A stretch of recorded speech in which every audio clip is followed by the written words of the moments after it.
This is just a banana pants study that I need to share with people. I think all the best uses of AI right now are happening in research, and especially medical research. This paper is a great example. As background, all you need to know is that anytime a bunch of cross-disciplinary experts come together, there are costs and challenges. Challenges in terminology, methodology, and priorities and goals, and then costs in project duration, effort level, and just pure people hours.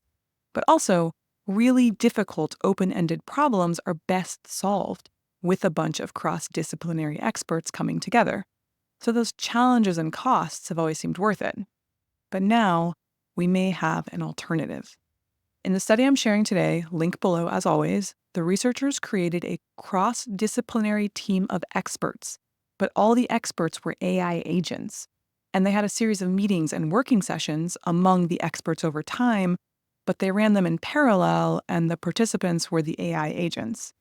As if that wasn't wild enough, the human in the loop only created 2 of the agents, and then one of those agents created all the other agents that were the experts on the working team. For those of you who stop listening after 1 minute, that's the overview. For the rest of you, let's take a closer look and unpack the implications. The way the team was built was as follows. The human research team defined a principal investigator and a so-called scientific critic. The critic was instructed to catch errors and provide oversight on all the agents and all the work, while the principal investigator was instructed to create and guide whatever team of agents it thought it needed to solve the problem at hand. And the human research team provided the problem at hand as well as the agendas and discussion points for each working session that would happen between agents. All the paper is quite interesting. I genuinely enjoyed the tactical discussion of how they built agendas and structured working sessions for maximum efficacy. But I'll close my thoughts here with implications. The framing here is mine. This isn't how they frame things in the paper, but what stood out to me is that they structured this program of work around 3 competing things happening at once. First, they gave the agents free rein in order to take advantage of generative and agentive AI's open-ended capabilities.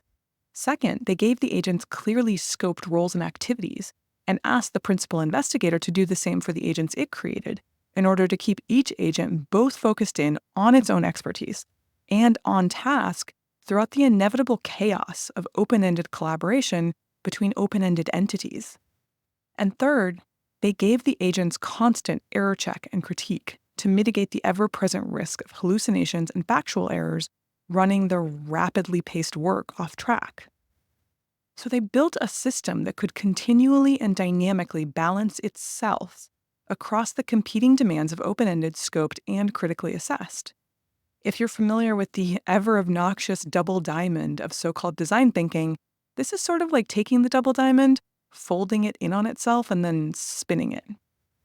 I'm calling it now. I think we will continue to see the collapse of process, and instead a growth in the skill of structuring systems. And not to sound cynical, but I am curious to see how this new type of work gets branded or simplified. Thanks for listening.